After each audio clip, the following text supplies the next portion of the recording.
సమస్త దేశములారా అందరూ పాడుడి, అందరూ పాడుడి. సమస్త దేశములారా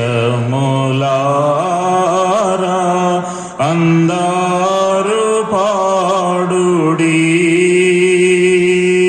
అందరూ పాడుడి. అందరూ యెహోవాకు ఉత్సాహ ధ్వని చేయుడి, అందరూ యెహోవాకు ఉత్సాహ ధ్వని చేయుడి. సమస్త దేశములారా అందరూ పాడుడి, అందరూ పాడుడి. సమస్త దేశములారా అందరూ పాడుడి, అందరూ పాడుడి. సంతోషముగను యెహోవాను సేవించుడి, సంతోషముగను యెహోవాను సేవించుడి. ఉత్సాహ గానము చేయుచు సన్నిధికి రండి, ఉత్సాహ గానము చేయుచు సన్నిధికి రండి. సమస్త దేశములారా అందరూ పాడుడి, అందరూ పాడుడి. సమస్త దేశములారా అందరూ పాడుడి, అందరూ పాడుడి.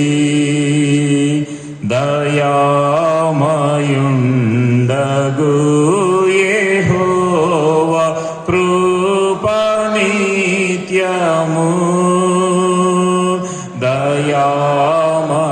దయామయుండగు యెహోవా కృప నిత్యము. ఆయన సత్యము తరములుండును, ఆయన సత్యము తరములుండును.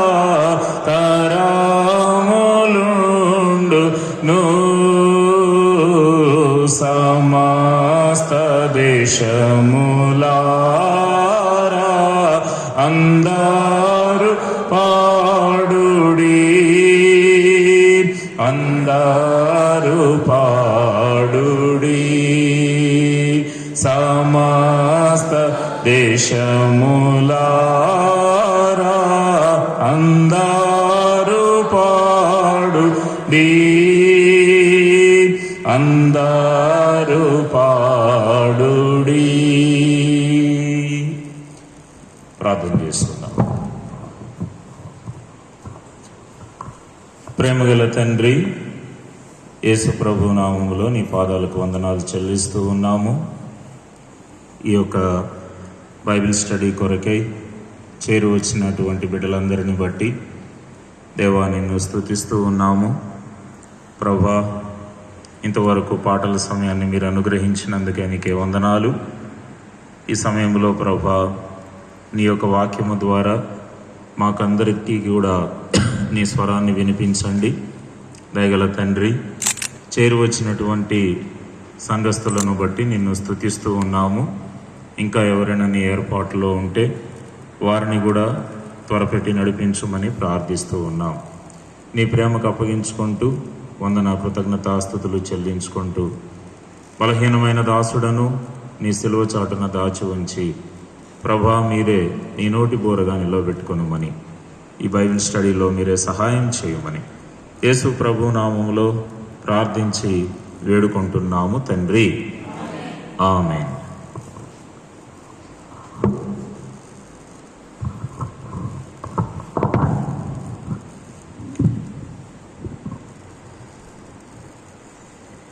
ప్రియమైన వారులారా, మరి ఒకసారి ఈ రీతిగా బైబిల్ స్టడీ కొరకై మనమందరము కూడా చేరి రాగలుగుటకు దేవుడు మనకు అనుగ్రహించినటువంటి ఈ మహా కృపను బట్టి, దేవుడు అనుగ్రహించిన ఈ మంచి సమయాన్ని బట్టి మరి మనమందరము కూడా ప్రభువుని ఎంతో స్తుతిస్తూ ఉండాలి. ప్రియులారా, చాలామందికి ఈ బైబిల్ స్టడీ యొక్క విశిష్టత, బైబిల్ స్టడీ యొక్క ప్రాధాన్యత, బైబిల్ స్టడీ యొక్క ప్రాముఖ్యత చాలామందికి కూడా తెలియదు. దైవజనుడు భక్త సింగ్ గారి ద్వారా దేవుడు మనకు అనుగ్రహించినటువంటి సంఘ ప్రత్యక్షతలో, మరి సంఘ పరిచర్య విషయాలలో దేవుడు మనకు అనుగ్రహించినటువంటి ఒక ప్రత్యేకమైన కూడిక ఇది. ఏ కూడిక ఇది? Bible study.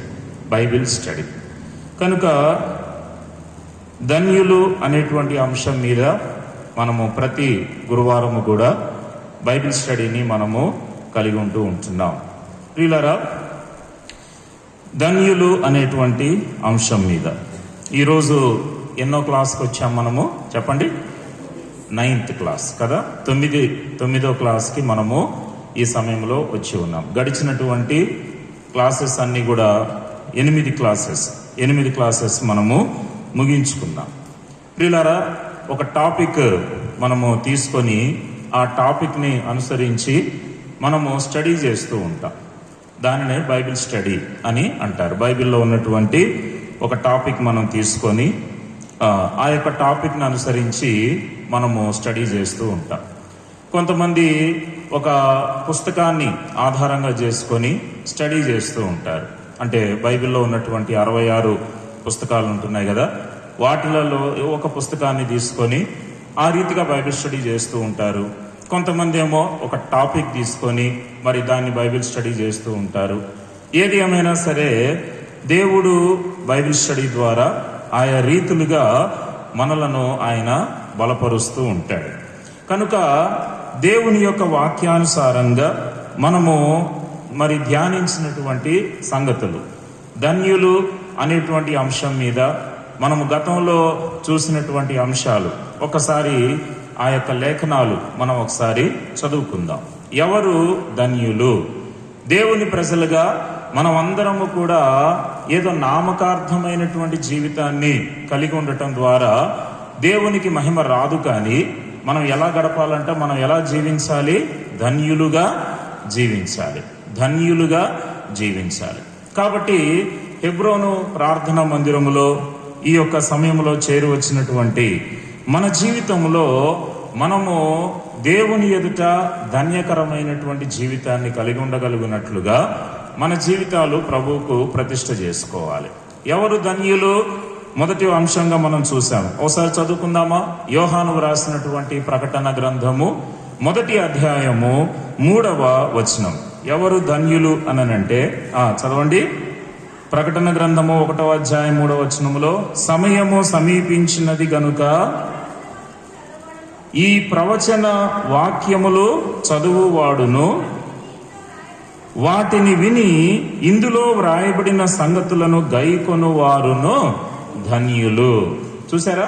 ఎవరంట ధన్యులు అనంటే, దేవుని యొక్క వాక్యము చదివేవాడు, ఆ యొక్క వాక్యాన్ని వినేవాడు, అందులో వ్రాయబడినటువంటి సంగతులను గైకొనేటువంటి వారు ధన్యులు అని చెప్పి మొదటి అంశంగా మనము ధ్యానం చేస్తూ వచ్చాం. కాబట్టి దేవుని యొక్క వాక్యము చాలా ప్రాముఖ్యమైనటువంటిది. యోహాను సువార్తలో మనం చూస్తే, యోహాను దేవుని యొక్క వాక్యం గురించి ఆయన తెలియపరిచాడు. యోహాను సువార్త 1వ అధ్యాయంలో చూస్తే, ఆది యందు వాక్యము ఉండెను, వాక్యము దేవుని యొద్ద ఉండెను, వాక్యము దేవుడై ఉండెను అని చెప్పి. కాబట్టి దేవుని యొక్క వాక్యము గురించినటువంటి విశిష్టత ఈ యొక్క అపోస్తలుడైనటువంటి యోహాను ఎరిగినవాడు కాబట్టి ఆ యొక్క వాక్యమును చదవాలి, వినాలి, అందులో వ్రాయబడిన ఆ వాటిని అనుసరించి గైకొని జీవించాలి. అప్పుడు అటువంటి వ్యక్తులు ధన్యులు అని చెప్పి యోహాను ఈ యొక్క ప్రకటన గ్రంథంలో తెలియపరుస్తున్నాడు. తర్వాత రెండవదిగా ఎవరు ధన్యులని మనం ధ్యానం చేశాము, గుర్తుందా మీకు? ఎవరు ధన్యులు? చూడండి, ఎవరు ధన్యులు రెండవ టాపిక్ మనం ధ్యానం చేసింది. బైబిల్ స్టడీకి ఒక నోట్స్ పెట్టుకోమని చెప్పి అన్నాను. మరి మీరు ఎంతమంది నోట్స్లు పెట్టుకుంటున్నారో నాకు తెలియదు, కానీ బైబిల్ స్టడీ కొరకు ప్రత్యేకంగా ఒక నోట్స్ కలిగి ఉండండి. రెండవ టాపిక్గా ఎవరు ధన్యులు? Very good. 119వ కీర్తన 2వ వచనము చదవండి. ఎవరైనా 119వ కీర్తన 2వ వచనము చదవండి. 119వ కీర్తన 2వ వచనం. ఆయన శాసనములను గైకొనుచు పూర్ణ హృదయముతో ఆయనను వెదకువారు ధన్యులు. పద్మా సిస్టర్ కరెక్ట్ చెప్పారు. ఎవరంట ధన్యులు చెప్పండి? ఆయన శాసనములను గైకొనుచు పూర్ణ హృదయముతో ఆయనను వెదకువారు ధన్యులు.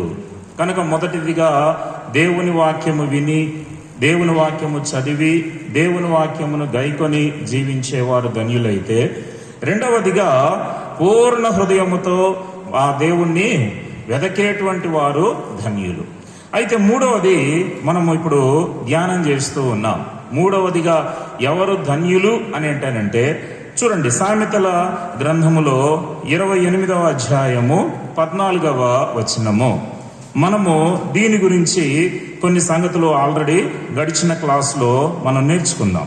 సామెతల గ్రంథము 28వ అధ్యాయము 14వ వచనము. నిత్యము భయము కలిగి ప్రవర్తించువాడు ధన్యుడు. చూసారా, మూడవ అంశం ఏంటండి? నిత్యము ఎలా ఉండాలంట? మనము భయము కలిగి ప్రవర్తించేటువంటి వారిగా మనం ఉండాలి. అంటే నిత్యము చూడండి, భయము, ఏ భయం అది? గౌరవప్రదమైనటువంటి దైవ భయం. దేవుని విషయంలో ఆయనను సన్మానిస్తూ, ఆయనను గౌరవిస్తూ, ఆయనకు వణుకుతూ, ఆయనకు భయపడేటువంటి వారిగా మనము ఎప్పుడు ఉండాలి చెప్పండి? నిత్యము ఉండాలి. ఒక ఆదివారం మాత్రమే కాదు. ఒక ఆదివారం మాత్రమే బల్ల తీసుకునేటప్పుడే ఆయనకు భయపడేటువంటి వారంగా కాదు. లేకపోతే దేవుని మందిరానికి వచ్చినప్పుడే ఆ కొంత టైమే మనం దేవునికి భయపడుతూ జీవించటం కాదు. ఎలా జీవించాలి, ఎలా ప్రవర్తించాలి అని అంటే, నిత్యము మనము భయము కలిగి, అంటే దేవుడంటే భయము కలిగి మనము ప్రవర్తించే వారిగా ఉండినప్పుడు మనము ధన్యులము అని చెప్పి మూడవ టాపిక్ను మనము ప్రస్తుతము ధ్యానం చేస్తూ ఉన్నాం. ప్రియులారా, అబ్రహాము దేవునికి భయపడ్డాడు. ఆదికాండం 22వ అధ్యాయములో మనం చూడవచ్చు. నిర్గమాకాండం 1వ అధ్యాయములో మంత్రసానులు దేవునికి భయపడ్డారు. ఇంకా ఆదికాండములో యోసేపు దేవునికి భయపడ్డాడు. ఈ రీతిగా దైవ భయమును కలిగి ఆశీర్వదించబడిన వారు, దైవ భయము కలిగి దీవించబడినటువంటి ప్రజలు బైబిల్ గ్రంథంలో చాలా మంది మనకు కనబడుతూ ఉంటారు. అయితే ఈ రోజున మనము నిజంగా దేవుని భయాన్ని కలిగినటువంటి వ్యక్తులమేనా అనేటువంటిది ఒక ప్రశ్న. ఈ బైబిల్ స్టడీలో ప్రియులారా, ధన్యులు అనేటువంటి టాపిక్ మీద మనం ధ్యానిస్తూ ఉంటూ ఉండగా, మనము ధన్యులమేనా అని మనలను మనము స్వపరీక్ష చేసుకోవాల్సినటువంటి సమయం. మనలను మనము సెల్ఫ్ ఎగ్జామినేషన్, మనము స్వపరీక్ష చేసుకోవాల్సినటువంటి సమయం. ఇంతకీ నేను ధన్యుడనేనా? నేను రక్షించబడి ఎన్ని సంవత్సరాలు అయి ఉంటుంది? మనలో ప్రతి ఒక్కరూ అనుకోవాలి, మనం రక్షించబడి ఇన్ని సంవత్సరాలు అయింది, మనము దైవజనుడు భక్తి సింగ్ గారి ద్వారా ఏర్పాటు చేయబడినటువంటి హెబ్రోను సహవాసము అని చెప్పి మనము సంతోషంగా మనము చెప్పుకుంటూ ఉంటున్నాము. దేవుని యొక్క మందిరానికి బైబిల్ గ్రంథాన్ని చేత పట్టుకొని మనము వస్తూ ఉంటున్నాము. అయితే ఏదో నామకార్థంగా వస్తూ పోతూ ఉంటున్నటువంటి ఎదుగుదల అనేటువంటిది లేనటువంటి జీవితంగా మనం ఉంటున్నామా, లేక దేవుడు మనలను మెచ్చేటువంటి విధానంలో మనము ధన్యులముగా మనం పిలువబడుతున్నామా? ప్రియులారా, నిజంగా మరి ఎవరు దైవ భయము కలిగి ప్రవర్తించే వారిగా ఉంటారో వాళ్ళు ధన్యులు అని చెప్పి ఇక్కడ వాక్యము సెలవిస్తూ ఉంది. అంటే ఇప్పుడు దేవుని భయము కలిగినటువంటి వాళ్ళు ఎవరు? ఇప్పుడు ధన్యులు అనంటే దేవుని భయాన్ని కలిగి ఉండినప్పుడే మనం ధన్యులుగా ఉంటాము. అయితే ఇప్పుడు మనలో దైవ భయం అనేటువంటిది మనలో ఉందా అనేటువంటిది చాలా ప్రాముఖ్యంగా మనం గమనించాలి. లూకాసు వార్త 23వ అధ్యాయములో సిలువ మీద వేలాడినటువంటి ఆ బందిపోటు దొంగ ఆ యొక్క మరి ఒక దొంగతోటి ప్రశ్నించాడు. ఏమని చూడండి, లూకాసు వార్త 23వ అధ్యాయములో 41వ వచనం 40వ వచనం. అయితే రెండవ వాడు వానిని గద్దించి, నీవు అదే శిక్షా విధిలో ఉన్నావు గనుక, చూసారా, నీవు అదే శిక్షా విధిలో ఉన్నావు గనుక దేవునికి భయపడవా. చూసారండి, ఒక క్వశ్చన్ మార్క్ అన్నమాట, ఒక ప్రశ్న. అది బైబిల్లో చాలా ప్రశ్నలు కూడా మనకు కనబడుతూ ఉంటాయి. ప్రవక్తలు వేసిన ప్రశ్నలు కావచ్చు, లేకపోతే శిష్యులు వేసినటువంటి ప్రశ్నలు కావచ్చు, తర్వాత దేవుడు వేసినటువంటి ప్రశ్నలు కూడా మనకు బైబిల్ గ్రంథంలో కనబడుతూ ఉంటాయి. ఇప్పుడు ఈ ప్రశ్న ఎవరు వేశారండి చెప్పండి? ఈ ప్రశ్న ఎవరు వేశారన్నా? బందిపోటు దొంగ. బందిపోటు దొంగ. దేవుడంటే ఎరుగనటువంటి వాడు, దేవుడంటే అసలు భయం లేకుండా జీవించి తన జీవితాన్ని అంతటినీ కూడా నష్టం చేసుకొని భ్రష్టు పట్టించుకున్నటువంటి ఒక బందిపోటు దొంగ ఇప్పుడు సిలువ మీద వేలాడుతూ ఆ ప్రభువును చూసినప్పుడు ఇప్పుడు మరి ఒక దొంగతోటి మాట్లాడుతూ ఉన్నాడు, నీవు దేవునికి భయపడవా. కాబట్టి ప్రియులారా, మనం ఈ రోజున నిజంగా దేవునికి అసలు భయపడుతూ ఉన్నామా? దేవుడు కొన్నిసార్లు రకరకాలైనటువంటి ప్రతికూలమైన పరిస్థితులు కూడా దేవుడు అనుమతిస్తాడు.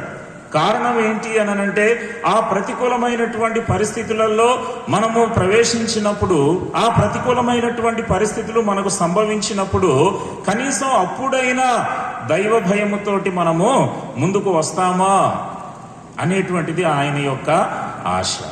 చాలాసార్లు ఎందుకు మనం నష్టపోతూ ఉంటాం? ఎందుకు మన ఆత్మీయ జీవితంలో పతనమైపోతూ ఉంటున్నాం? ఎందుకు ఎన్నోసార్లు మరి తప్పుడు నిర్ణయాలు తీసుకుంటూ తప్పటడుగులు వేస్తూ చేతులారా జీవితాలు ఎందుకు నష్టం చేసుకుంటూ ఉంటాము అని అంటే మానవులంగా మనకు ఒక భయం అనేది మనలో ఉండట్లేదు ప్రియులారా. దైవ భయం అనేటువంటిది ప్రతి మానవునికి కూడా ఆశీర్వాదకరమైనటువంటి భయం. కాబట్టి ప్రియులారా, ఈ రోజున సంఘములో కూర్చున్నటువంటి నీవు నిజంగా దేవుని భయముతో ఉన్నటువంటి వ్యక్తివేనా? ఇష్టానుసారమైనటువంటి జీవితం, ఇష్టానుసారమైనటువంటి జీవితాన్ని జీవిస్తూ మళ్ళా ఒక వేషధారుల్లాగా మనము దేవుని మందిరానికి వస్తూ పోతూ ఉంటే మనం ఎలా ధన్యులముగా ఉంటాము? మనం ఎలా దేవునికి సంతోషానికి మనము కలిగిస్తాము? దేవుడు ఎలా మనలను అప్రిషియేట్ చేస్తాడు? ప్రియులారా, కనుక నిత్యము భయము కలిగి ప్రవర్తించుట. ఆ సిలువ మీద వేలాడినటువంటి బందిపోటు దొంగ కనీసం ఆ క్షణంలోనైనా సరే భయం కలిగి ఉన్నాడు. అంతవరకు ఒకవేళ భయం లేకుండా తాను జీవించినాడు. అయితే పాస్ట్ ఈజ్ పాస్ట్, అయిపోయింది. కానీ ఆ రోజున ఆ క్షణంలో దేవుడంటే ఒక భయాన్ని కలిగి ఉంటూ ఆయన ప్రేమను చూసి దేవునికి భయపడ్డాడు. ఆయన యొక్క తగ్గింపును చూసి దేవునికి భయపడ్డాడు. ఆయన యొక్క దీనత్వాన్ని చూసి దేవునికి భయపడ్డాడు. ఆయన యొక్క విజ్ఞాపనను విని దేవునికి భయపడుతూ ఉన్నాడు. ఏమని విజ్ఞాపన చేశాడు? తండ్రి, వీరేమి చేయుచున్నారో వీరు ఎరుగరు గనుక వీరిని క్షమించు అని చెప్పి యేసు ప్రభువారు చేసినటువంటి ఆ విజ్ఞాపనను విన్నటువంటి తర్వాత ఈ బందిపోటు దొంగలో ఒక మార్పు అనేది వస్తూ వచ్చింది ప్రియులారా. అంతవరకు కూడా దైవ భయము లేకుండా దొంగగా ఆయన తన జీవితాన్ని నష్టం చేసుకుంటూ వచ్చాడు. కానీ ఆ శిలువ మీద వేలాడుతూ ఉంటూ ఉండగా దేవుని భయముతోటి నింపబడి ఇప్పుడు తన స్నేహితుణ్ణి మరి ఒక బందిపోటు దొంగను ప్రశ్నిస్తూ ఉన్నాడు. ఒకవేళ ఆ క్షణంలో అయినా సరే, ఆ క్షణంలో కూడా ఒకవేళ తాను ఆ యొక్క దైవ భయాన్ని గనక మరి స్వీకరించకపోయినట్లయితే వీళ్ళ పరదైసికి వెళ్ళేవాడే కాదు. ఆ దైవ భయాన్ని తనలో ప్రభు అయినటువంటి యేసుక్రీస్తు వారు గమనించారు కాబట్టే ఏమన్నాడు, నేడు నీవు నాతో కూడా పరదైసులో ఉండు అని చెప్పని అన్నాడు. కనుక దేవుని భయము కలిగి ఉంటున్నామా లేదా అనటానికి కొన్ని ప్రాముఖ్యమైనటువంటి విషయాలు బైబిల్లో మనం చూడవచ్చు. ఏంటి ప్రాముఖ్యమైనటువంటి సంగతి? ఒక్క సంగతిని మనము గడిచిన బైబిల్ స్టడీలో మనం ధ్యానం చేశాం. ఎవరు దేవుని భయముతో ఉండేటువంటి వాళ్ళు, లేక దేవుని భయము కలిగినటువంటి వాళ్ళు ఏం చేస్తారు అనంటే, ప్రకటన గ్రంథము 19వ అధ్యాయము 5వ వచనాన్ని మనము చూస్తూ వచ్చాం. ప్రకటన గ్రంథము 19వ అధ్యాయము 5వ వచనము చదవండి ఎవరైనా. మరియు మన దేవుని దాసులారా, ఆయనకు భయపడు వారలారా, కొద్దివారేమి గొప్పవారేమి, మీరందరూ ఏం చేయాలంట, ఆయనను స్తుతించుడి. కాబట్టి ఎవరు దేవునికి భయపడేవారు?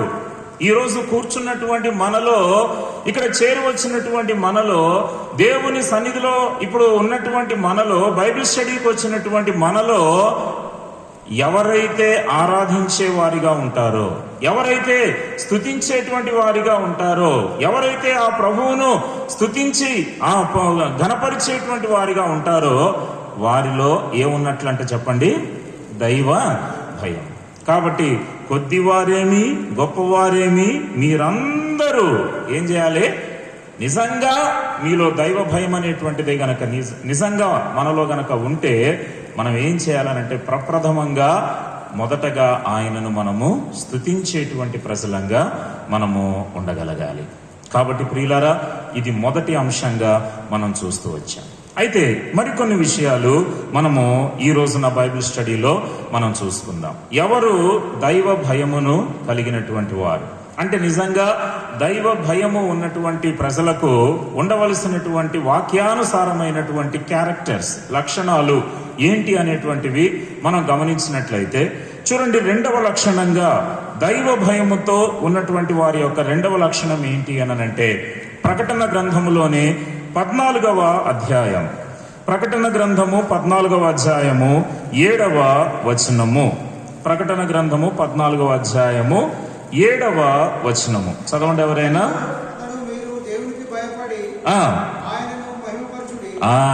ఏం చేయాలంట? అతడు మీరు దేవునికి భయపడి ఆయనను మహిమపరచుడి. ఇది 2వ లక్షణం ప్రియులారా. మొదటిగా దేవునికి భయపడేటువంటి వారి యొక్క లక్షణం ఏంటి అనంటే, ఆ దేవుణ్ణి స్తుతించే ప్రజలుగా ఉంటారు.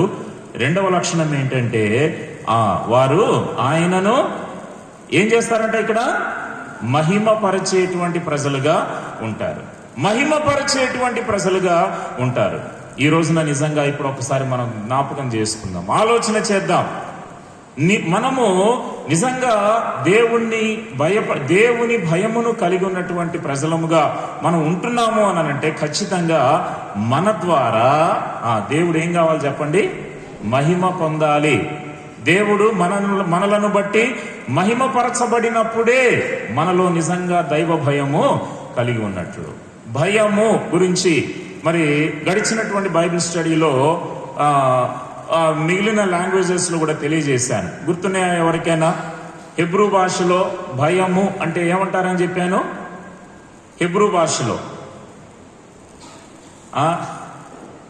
అసలు అదొక భాష ఒకటి ఉందా అన్న అంటారా? హెబ్రూ భాషలో ఏంటి భయము అని అంటే? హెబ్రూ భాషలో ఈరా. చెప్పండి అందరూ. ఈరా అంటే ఏంటి?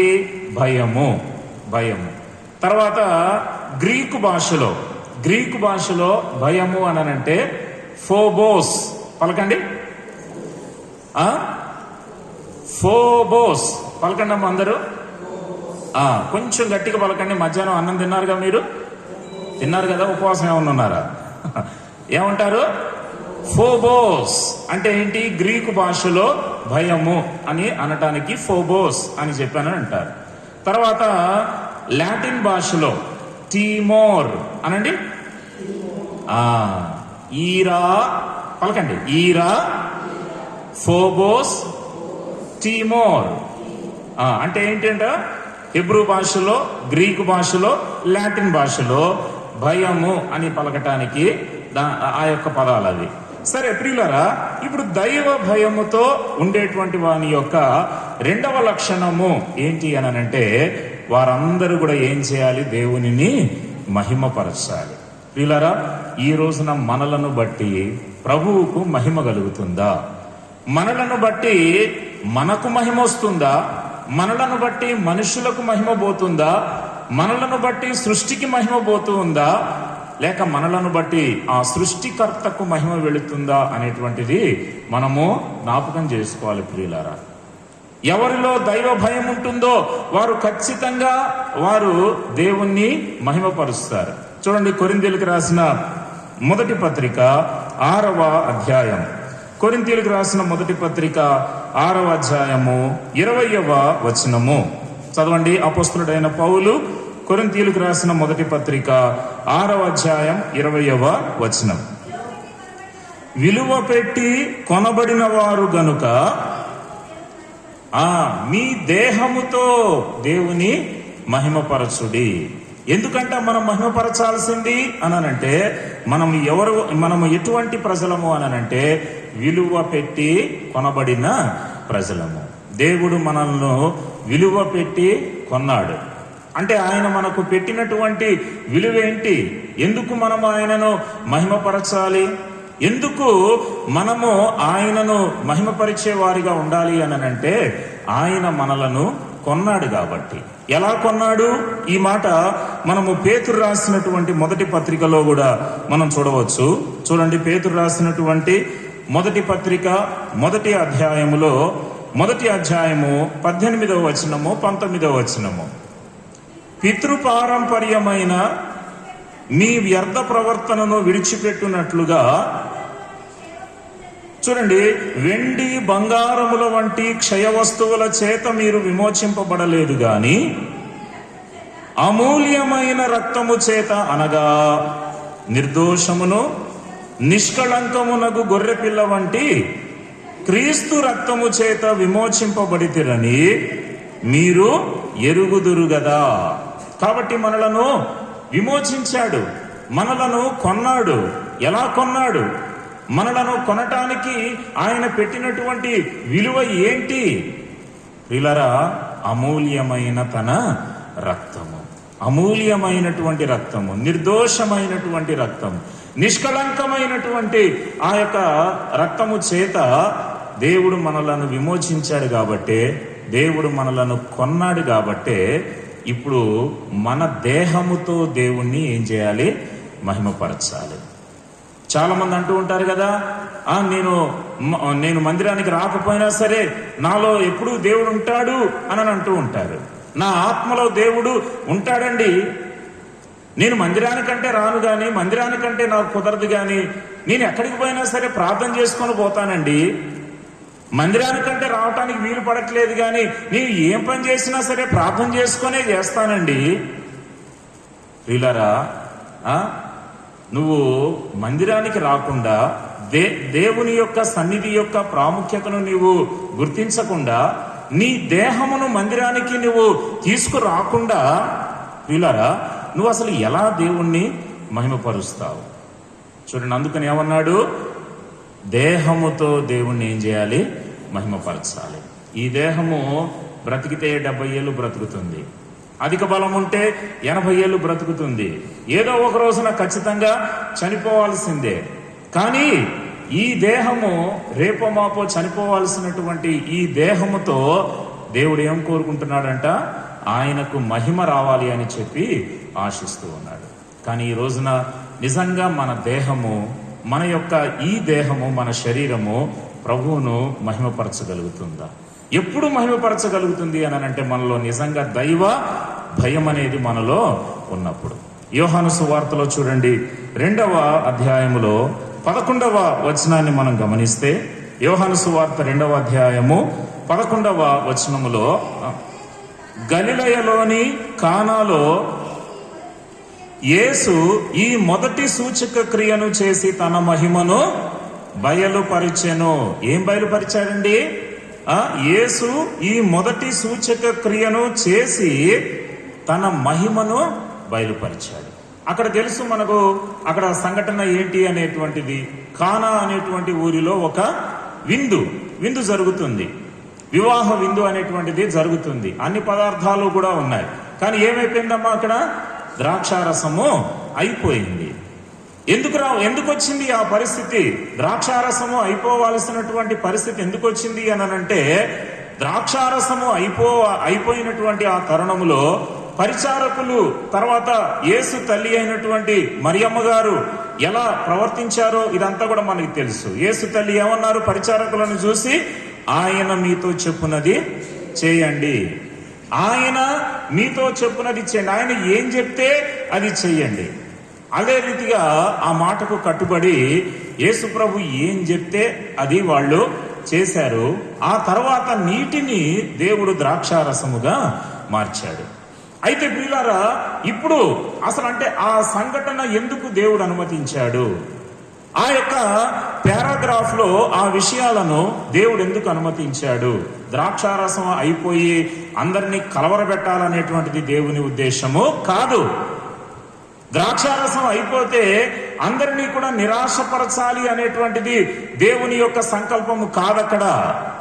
ఆయన ఉద్దేశం ఏంటి అని అంటే, ఆ సంఘటనలో తన మహిమేంటో అక్కడ బయలుపరచాలి. కాబట్టి ప్రియులారా, గలిలయలోని కానాలో ఈ మొదటి సూచక క్రియను ఆయన జరిగించి ఏం చేశాడు అని అంటే, తద్వారా తన మహిమను బయలుపరిచాను. చూసా, తన మహిమను బయలుపరిచాను కాబట్టి తర్వాత ఏం జరిగింది అక్కడ కంటిన్యూషన్ చూడండి. తన మహిమను బయలుపరిచెను, అందువలన ఆయన శిష్యులు ఆయన యందు విశ్వాసం ఉంచిరి. అంటే ఇప్పుడు మహిమను ఎందుకు బయలుపరుస్తూ ఉన్నాడు దేవుడు? మనలో ఏం కలిగించటానికంట? విశ్వాసాన్ని కలిగించటానికి. అక్కడ ఆ వివాహ విందులో ద్రాక్షారసం అయిపోవటానికి కలిగిన పర్పస్ ఏంటి అని అంటే, అక్కడ దేవుని మహిమ అనేటువంటిది అక్కడ బయలుపరచబడాలి. తద్వారా ఆ శిష్యులు కూడా ఆయన ఏంటో ఆయన యొక్క శక్తి ఏమిటో, ఆయన యొక్క గొప్పతనం ఏమిటో, ఆయన నామము యొక్క విశిష్టత ఏమిటో గ్రహించాలి. ఆయన యందు వాళ్ళు ఏముంచాలి? విశ్వాసము ఉంచాలి. కాబట్టి ప్రియులారా, ఆ యొక్క మన దేహముతోటి ఏం చేయాలి అని అంటే, దేవుణ్ణి మనము మహిమపరచాలి. ఇంకా మనం గమనించినట్లయితే ఇక్కడ గలిలయలోని కానా అనేటువంటి ఊరిలో దేవుడు తన మహిమను బయలుపరిచినట్లుగా మనం చూస్తూ ఉన్నాం. ఇంకా చూడండి, దేవునిని మహిమపరిచిన ప్రజలను మనం గమనించినట్లయితే లూకాసు వార్త 2వ అధ్యాయము 20వ వచనము, లూకాసు వార్త 2వ అధ్యాయము 20వ వచనములో, అంతటా ఆ గొర్రెల కాపరులు తమతో చెప్పబడినట్లుగా తాము విన్నవాటిని కన్నవాటినన్నిటినీ గూర్చి దేవుని మహిమపరచుచు స్తోత్రము చేయుచు తిరిగి వెళ్ళిరి. ఎవరు ఇక్కడ దేవుని మహిమపరచింది? మీ దేహముతో దేవుని మహిమపరచుడి, విలువ పెట్టి కొనబడిన వారు గనుక మీ దేహముతో దేవుని మహిమపరచుడి అనంటే, ఇక్కడ లూకాసు వార్తలో దేవుణ్ణి మహిమపరిచిన ప్రజలు ఎవరు అనంటే గొర్రెల కాపరులు అంట. చూడండి, వాస్తవంగా గొర్రెల కాపరులకు దేవుడు ఈ సంతోషకరమైనటువంటి తన జన్మ గురించినటువంటి ఆ యొక్క తన బర్త్డే గురించినటువంటి ఆ సందర్భము, ఆ సంగతులు ఇక్కడ గొర్రెల కాపరులకు తన దూత ద్వారా దేవుడు తెలియపరిచాడు. వాస్తవంగా చూడండి ప్రియులారా, గొర్రెల కాపరి అయినటువంటి ప్రతివాడు కూడా ఎవరంట? ఐగుప్తీయులకు హేయుడు అని చెప్పి ఆదికాండంలో మనం చూస్తాం. అంటే ఐగుప్తీయులకు అసహ్యమైనటువంటి వాడంట. హేయుడు అనంటే అసహ్యమైన వాడు. హేయుడు అనంటే అసహ్యమైన వాడు, అంటే ఐగుప్తీయులకు అసహ్యమైన వాడు అనంటే లోకానికి అసహ్యముగా ఉన్నటువంటి వ్యక్తులు, లోకం దృష్టిలో తృణీకరించబడినటువంటి ప్రజలు, లోకం దృష్టిలో ఎన్నిక లేనటువంటి ప్రజలుగా ఉన్నటువంటి వారు గొర్రెల కాపరులు. అయితే చూడండి, లోకము తృణీకరించిన ఐగుప్తీయులు మరి వారిని నిరాకరించినప్పటికీ కూడా అయితే దేవుడు ఏం చేశాడంట, తన బర్త్డే సందర్భాన్ని వారికి అక్కడ తెలియజేశాడు. అందుకని చూడండి, వాళ్ళు అనుకున్నారు, ప్రభువా లోకమేమో మమ్మల్ని తృణీకరిస్తూ ఉంది, లోకమేమో మమ్మలను నిరాకరిస్తూ ఉంది, లోకమేమో మమ్మలను ఎన్నిక లేనటువంటి ప్రజలుగా మమ్మల్ని చూస్తూ ఉంది, కానీ ఈ గొప్ప విషయాన్ని నీవు మాకు బయలుపరిచావు, ఈ గొప్ప సంగతిని మాకు తెలియజేశావని చెప్పి ఆయన కృపను వారు అక్కడ జ్ఞాపకం చేసుకుంటూ ఏం చేశారంట, తాము విన్న వాటిని కన్న వాటినన్నిటినీ గూర్చి దేవుని మహిమపరచుచు స్తోత్రము చేయుచు తిరిగి వెళ్ళిరి. కాబట్టి దేవుణ్ణి మహిమపరచిన వ్యక్తులు ఇక్కడ మనం చూసినట్లయితే మొట్టమొదటిదిగా గొర్రెల కాపరులు. తర్వాత రెండవ సందర్భానికి వచ్చినట్లయితే లూకాసు వార్త 17వ అధ్యాయము 18వ వచనం. ఇంకెవరు దేవుణ్ణి మహిమపరిచింది? లూకాసు వార్త 17వ అధ్యాయం 18వ వచనములో, ఈ అన్యుడు తప్ప దేవుని మహిమపరచుటకు తిరిగి వచ్చిన వాడెవడును అగపడలేదా అని చెప్పి. చూసారా, ఎవరంట ఇక్కడ? ఈ అన్యుడు తప్ప దేవుని మహిమపరచుటకు తిరిగి వచ్చిన వాడెవడును అగపడలేదా. మనకు తెలుసు ఎవరి అన్యుడు, ఏం పొందిన వాడండి ఈయన? స్వస్థత పొందినటువంటి ఒక అన్యుడు. చూసారండి, తాను అన్యుడు బై బర్త్ ఏమి ఒక క్రైస్తవుడు కాదు, ఆయన బై బర్త్ ఏమి క్రైస్తవుడు కాదు, ఒక అన్యుడు ఆయన. ఈ అన్యుడికి సంభవించిన సంఘటన ఏంటి? 10 మంది కుష్ఠరోగులు ఉన్నారు. ఈ 10 మంది కుష్ఠరోగులు కూడా యేసు ప్రభు దగ్గరికి వచ్చి కేకలు పెట్టి పోయారు, కేకలు పెట్టారు. ఈ 10 మంది కూడా బాగుపడ్డారు. కానీ తిరిగి వచ్చి ఆయనకు సాగిలపడింది, తిరిగి వచ్చి ఆయనకు మహిమను ఆరోపిస్తూ ఉంటుంది కేవలము ఒక్కడే. యేసు ప్రభు వారు ప్రశ్నిస్తూ ఉన్నాడు. చూడండి, ఇప్పుడు యేసు ప్రభు ప్రశ్నిస్తూ ఉన్నాడు. అక్కడ ఏమన్నాడండి? ఈ అన్యుడు తప్ప దేవుని మహిమపరచుటకు తిరిగి వచ్చిన వాడు ఎవడును అగపడలేదా, కనపడలేదా? నా దగ్గరికి ఒక్కడే కాదు కదా వచ్చింది, నా దగ్గరికి 10 మంది వచ్చారు కదా, 10 మంది నా దగ్గరకు వచ్చి కేకలు వేశారు కదా, 10 మంది స్వస్థత కావాలి అని చెప్పని వచ్చారు కదా. కానీ స్వస్థత పొందినటువంటి తర్వాత 10 మంది స్వస్థత పొందారు, కానీ మరి మిగిలిన ఆ 9 మంది ఎక్కడా? ఈ ఒక్కడైనా వచ్చింది, ఇంకెవరు కూడా అగపడలేదా? ఇంకెవరు కూడా కనబడట్లేదా? ప్రియులారా, వాళ్ళ యొక్క దేహము కుష్ఠరోగముతో ఉన్నప్పుడు ఎవరు ఆ 10 మందిని కూడా లెక్క చేయలేరు. వాళ్ళ దేహము కుష్ఠరోగముతో ఉన్నప్పుడు అసలు ప్రజలతో సహవాసం అనేది వాళ్లకు లేదు. ఎవరు కూడా వారిని ప్రేమతో పలకరించినటువంటి దాఖలాలు లేవు. తర్వాత వాళ్ళ నివాసం కూడా ఎక్కడ ఉండాలి? గవిని వెలుపల ఉండాలి కదండి. గవిని వెలుపల ఎక్కడో ఉండాలి తప్ప ప్రజల మధ్యలో నివాసం చేయటానికి వాళ్ళకి అధికారము లేదు, స్వేచ్ఛ లేదు. అంత మాత్రమే కాదు, ఎవరైనా సరే ఎదురుపడినప్పుడు పై పెదవిని కప్పుకొని నేను అపవిత్రుడను అని అనుకుంటూ వెళ్ళిపోవాలి. ప్రజలతో ఒక సహవాసము కలిగి ఉండటానికి అర్హత లేదు.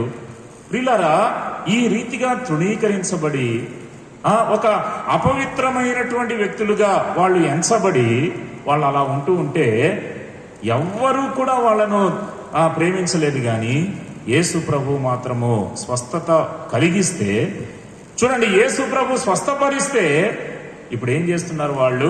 వాళ్ళ దేహాలను ఇంకెక్కడికి తీసుకుపోయినారో మనకి తెలియదు. ఇంకా వాళ్ళ చరిత్ర ఉందా? తర్వాత వాళ్ళు ఏమైపోయినారు, ఎక్కడికి పోయినారు అనేది ఇంకెక్కడ మనకి ఇంకా తెలియదు. మీ దేహముతో దేవుణ్ణి మహిమపరచండి. వాళ్ళు కేకలు పెట్టడం వరకు బాగానే ఉంది, వాళ్ళు స్వస్థత పొందటం వరకు బాగానే ఉంది. కానీ పొందిన తర్వాత మాత్రం ఏం చేయట్లేదు? దేవునికి మాత్రము మహిమను ఆరోపించట్లేదు. బాగుపడినటువంటి ఆ దేహాన్ని సినిమాకి తీసుకుని పోయినారో, లేకపోతే మద్యపానం సేవించడానికి తీసుకుని పోయినారో, సిగరెట్లు తాగటానికి తీసుకుని పోయినారో, ఎక్కడికి తీసుకొని పోయినారో, లేకపోతే ఏదైనా అపవిత్రమైనటువంటి స్థలాలకు తీసుకొని పోయినారో ఇంకా మనకి తెలియదు. కానీ ఆ దేహం ఏమైపోతుంది అనంటే, దేవుడు వాళ్ళను స్వస్థపరిచినప్పటికీ కూడా దేవుడు చేసినటువంటి ఉపకారములను మర్చిపోయి వాళ్ళు మరలా లోకంలో కలిసిపోయారు. కానీ ఒక్కడికి మాత్రం కృతజ్ఞత ఉంది, ఒక్కడికి మాత్రము ఆ మంచి మనసు ఉంది, ఒక్కడికి మాత్రము దేవునికి కృతజ్ఞతాస్తుతి చెల్లించాలి అనేటువంటి తపన ఒక్కళ్ళలో కనపడుతుంది. వీళ్ళారా ఏమనుకున్నాడంట చూడండి, లూకాసు వార్త 17వ అధ్యాయంలో ఏం చూశాడు? 15వ వచనంలో చూడండి. వారిలో ఒకడు తనకు స్వస్థత కలుగుట చూచి గొప్ప శబ్దముతో దేవుని మహిమపరచుచు తిరిగి వచ్చి ఆయనకు కృతజ్ఞతాస్తుతులు చెల్లించుచు ఆయన పాదముల యొద్ద సాగిలపడెను. వాడు సమరయుడు. వాడెవరు? సమరయుడు.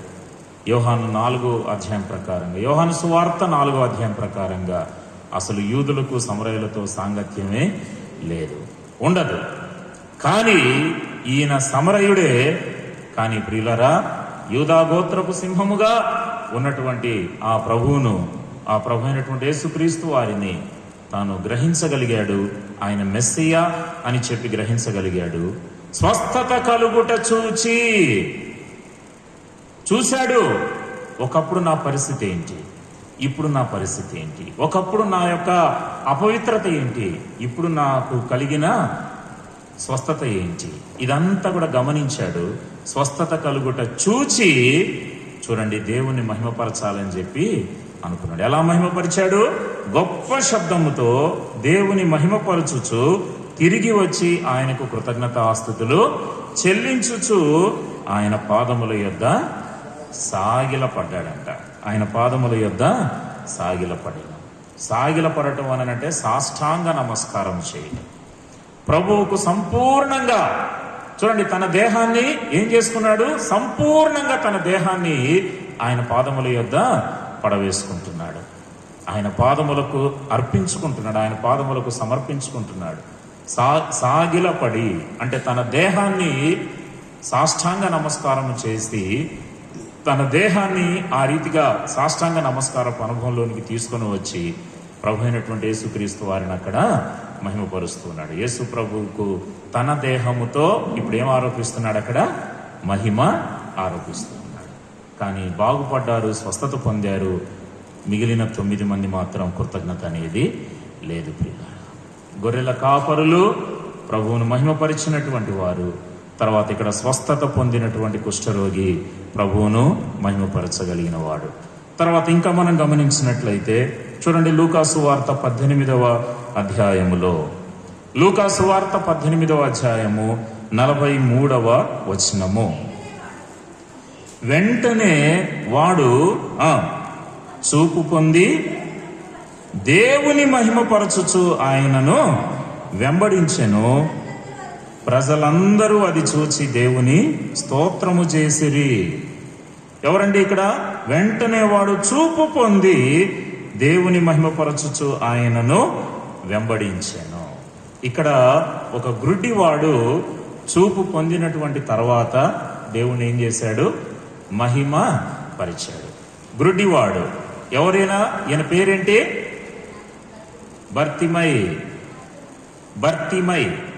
బర్తిమై అనేటువంటి ఒక గ్రుడ్డివాడు అక్కడ తాను వాస్తవంగా ఎరికో పట్టణానికి చెందినటువంటి వాడే. అంటే ఎరికో అనంటే శాపగ్రస్తమైన పట్టణము. అంటే ఈ వ్యక్తి ఒక శాపగ్రస్తమైనటువంటి వ్యక్తిగా పరిగణించబడినటువంటి వాడే.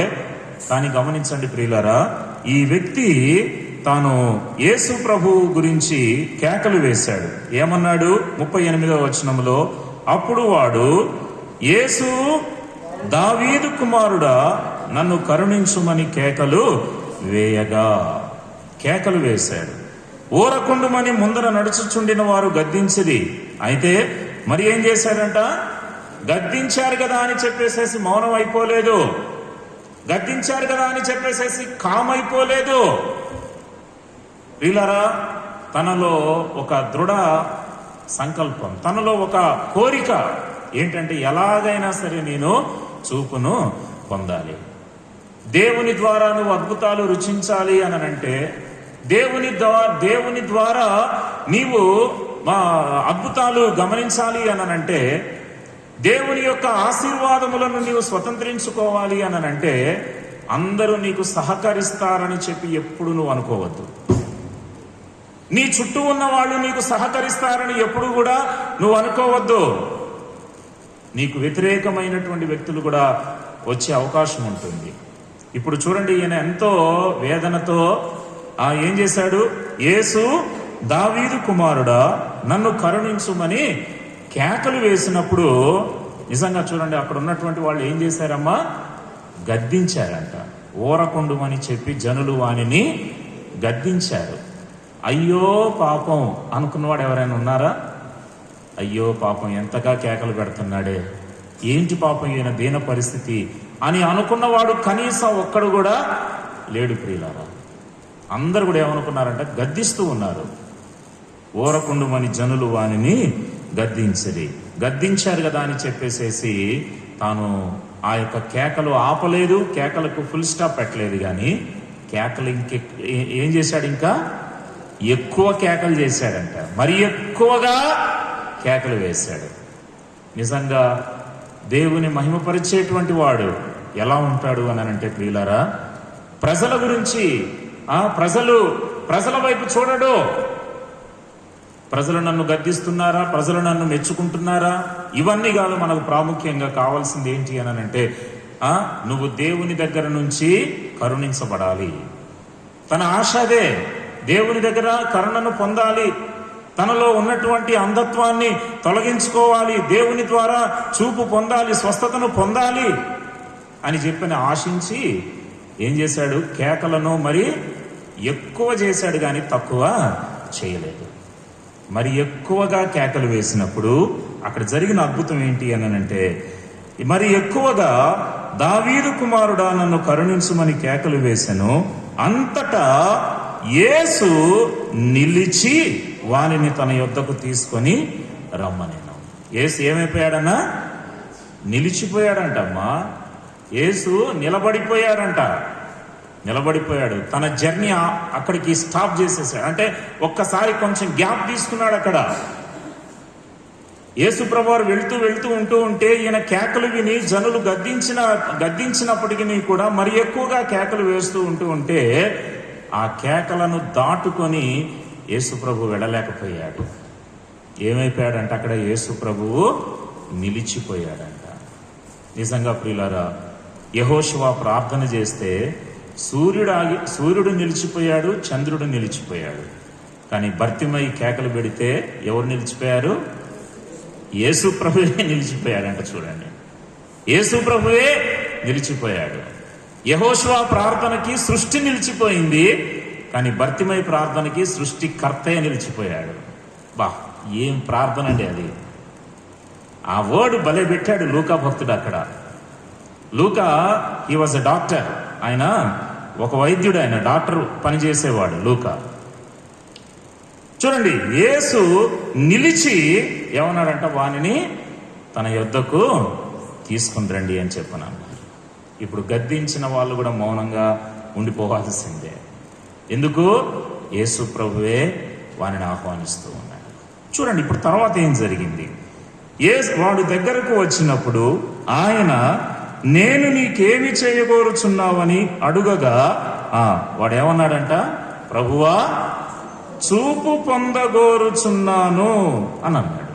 ప్రభువా చూపు పొందగోరుచున్నాను.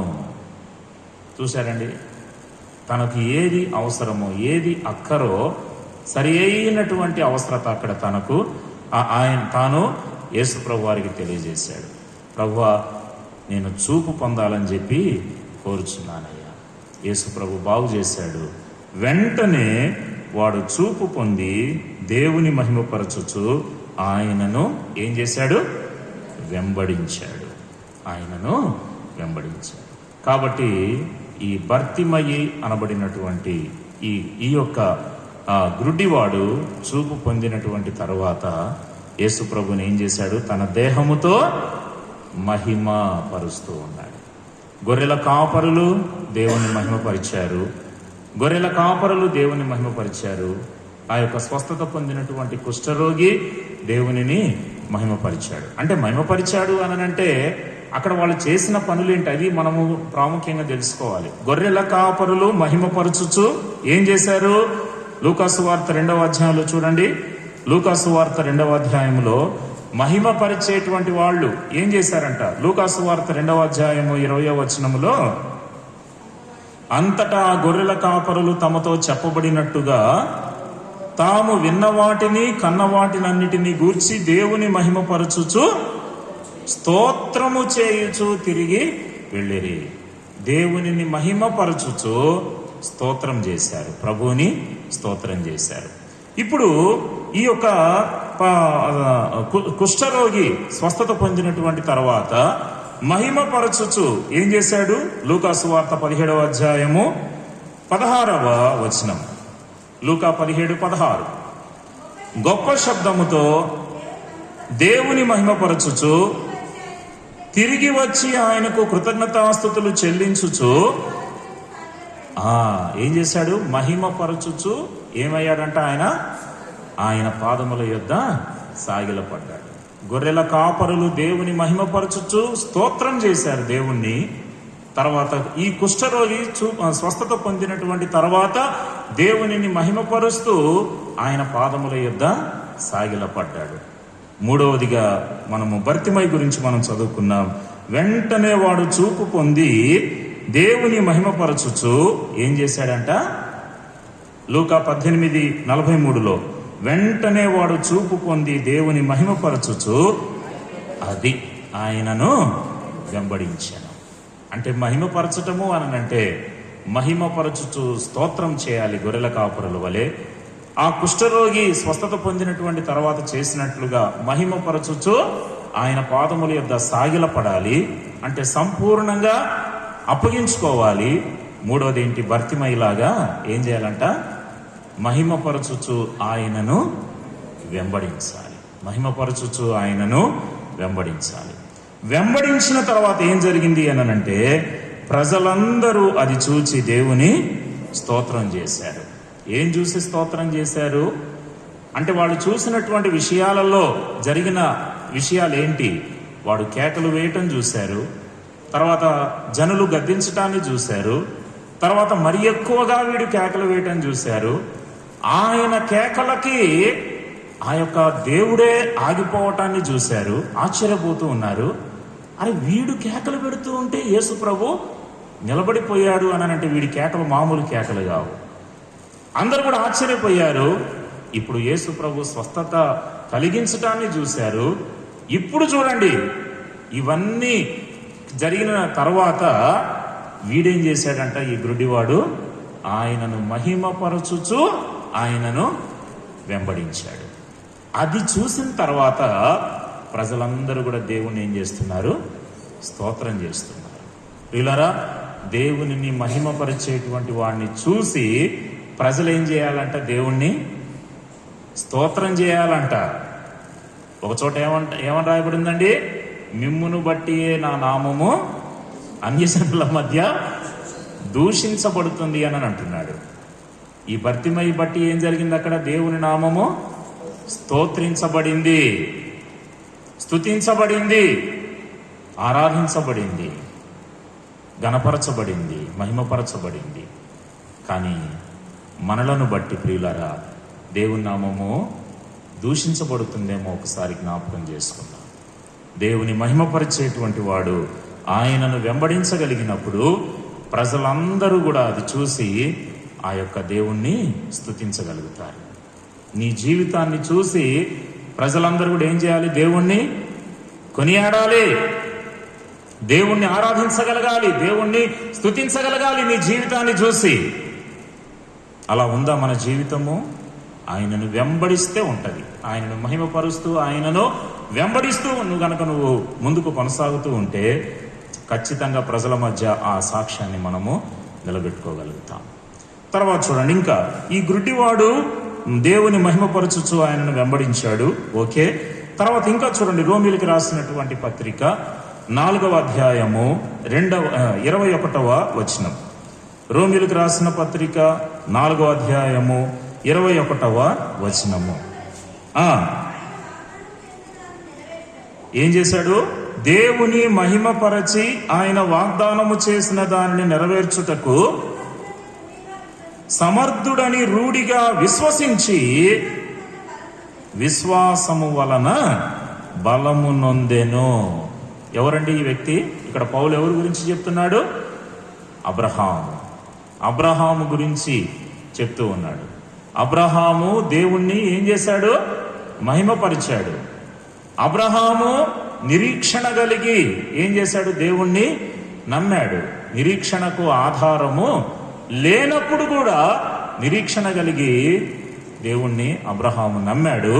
ఇప్పుడు ఏం చేశాడంటే దేవుణ్ణి మహిమపరచి ఆయన వాగ్దానము చేసిన దాన్ని నెరవేర్చుటకు సమర్థుడని రూఢిగా విశ్వసించాడంట. అంటే దేవుణ్ణి మహిమపరిచేటువంటి వాడు ఏమవుతాడు అనంటే రూఢిగా విశ్వసించి విశ్వాసము వలన ఏం పొందాడు? బలము పొందాడు. అంటే దేవుణ్ణి మహిమపరచగలిగినటువంటి వాడు విశ్వాసము కలిగి బలాన్ని పొందుతాడు. విశ్వాసము కలిగి బలాన్ని పొందుతాడు. మన దేహములో బలం కోసము మంచి మంచి ఆహార పదార్థాలు ఒకవేళ మనం తీసుకుంటూ ఉండవచ్చు. బాడీలో స్ట్రెంగ్త్ కోసము రకరకాలైనటువంటి ప్రయత్నాలు మనం చేస్తూ ఉండవచ్చు. ప్రియమైనటువంటి వారలారా, అయితే విశ్వాసము వలన అబ్రహాం ఏం పొందాడు? బలాన్ని పొందాడు. అసలు నిరీక్షణకు అవకాశమే లేదంట, నిరీక్షణకు ఆధారమే లేదంట. అటువంటి టైంలో అబ్రహాము నిరీక్షణ కలిగి నమ్మాడు. అక్కడ పై వచనం ఒక మాట రాయబడింది, అవిశ్వాసము వలన దేవుని వాగ్దానమును గూర్చి సందేహింపక దేవుణ్ణి ఏం చేశాడు? మహిమపరిచాడు. అంటే ప్రియులారా, మరి ఒక లక్షణం ఏంటి అనంటే దేవునిని మహిమపరిచేటువంటి వాడు విశ్వాసము వలన ఎలా ఉంటాడు? బలాన్ని పొందుతాడు. విశ్వాసము వలన బలవంతుడుగా ముందుకు పయనించగలుగుతాడు. అబ్రహాము ఆ రీతిగా ముందుకు కొనసాగలిగాడు. అందుకని ప్రియులారా, అబ్రహాముగా ఎంచబడ్డాడు. అబ్రహాముగా దేవుడు తనను దీవించాడు. విశ్వాసులకు తండ్రి స్థానములో అబ్రహామును ఉంచాడు. ఒక బలమైనటువంటి వ్యక్తిగా తాను ఉండగలిగాడు. తర్వాత ఇంకొక మాట మనం చూస్తే, అవిశ్వాసము వలన ఏం చేయలేదంట ఆయన? దేవుని వాగ్దానమును గూర్చి సందేహింపక దేవుని మహిమపరచి. అంటే దేవుణ్ణి మహిమపరిచేటువంటి వాడు చేసేటువంటి మరి ఒక విషయం ఏంటి అనంటే దేవుని వాగ్దానములను ఏం చేయడాయన? సందేహము పొందడు, సందేహించకుండా ఉంటాడు.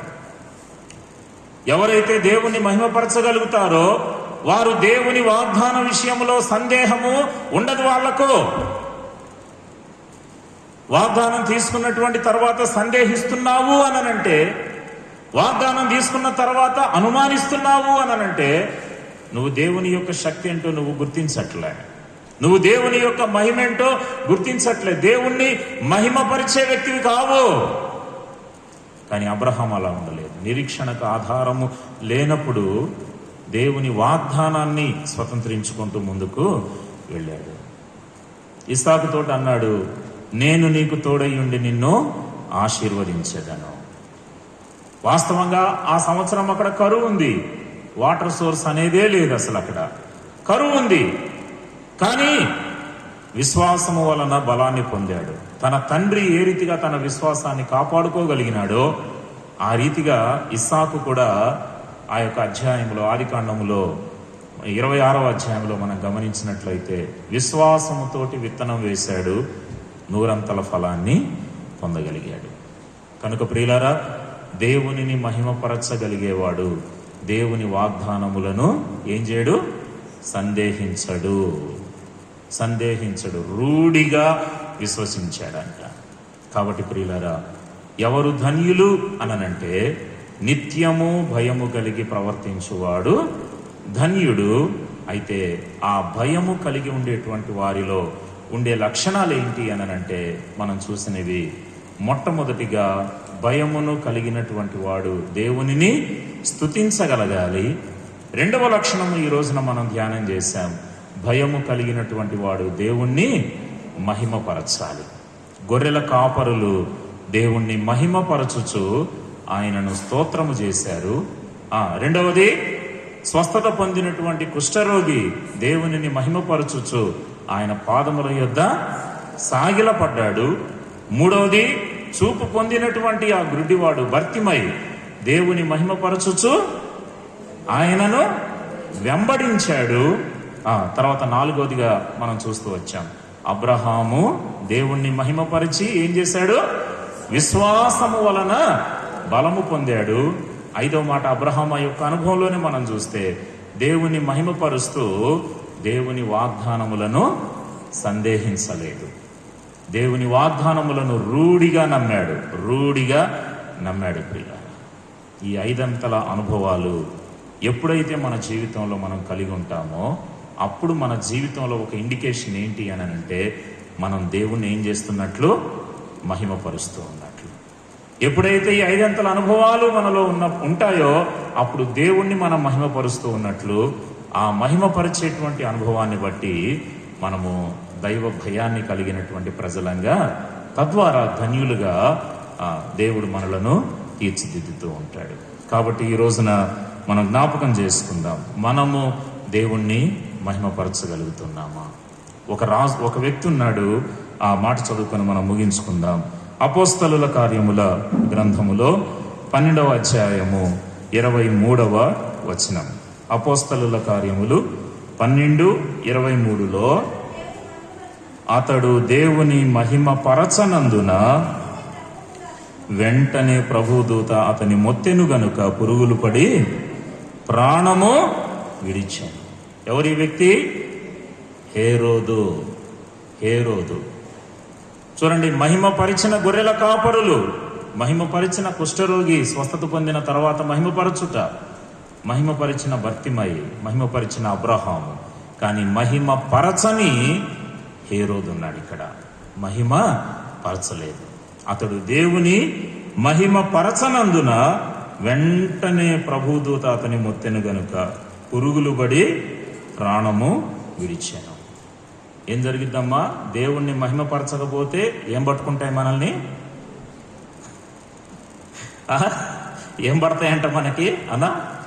పురుగులు పడతాయి. జాగ్రత్త.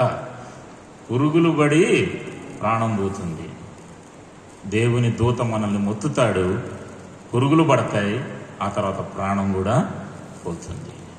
ప్రియులారా, అందుకనే మనం నేర్చుకోవాలి, మన దేహము దేవుణ్ణే మహిమపరచాలి తప్ప మన మహిమను ఎప్పుడు కూడా కోరుకోకూడదు. విలువ పెట్టి కొనబడిన వారు గనుక మీ దేహముతో దేవుని మహిమపరచుడి.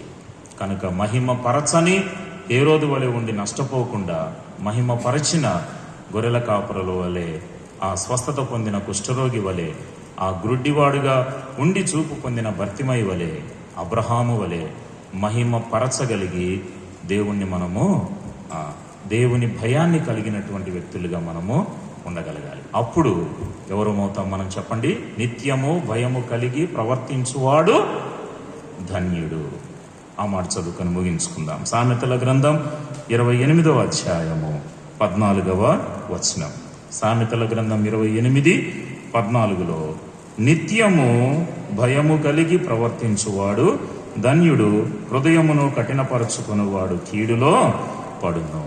కనుక దైవ భయాన్ని కలిగి ఉండి ఆయనను మహిమపరుస్తూ ఉందాం. దైవ భయముతో నింపబడి, నిత్యము దైవ భయముతో నింపబడి ధన్యులుగా మనం దేవుని ఎదుట నిలబడతాం.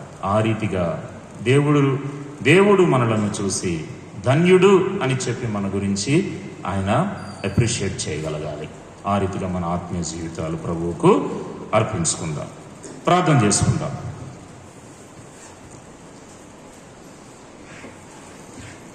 చేసుకుందాం. ఈ సమయంలో ఫిలేమోన్ అన్న మరి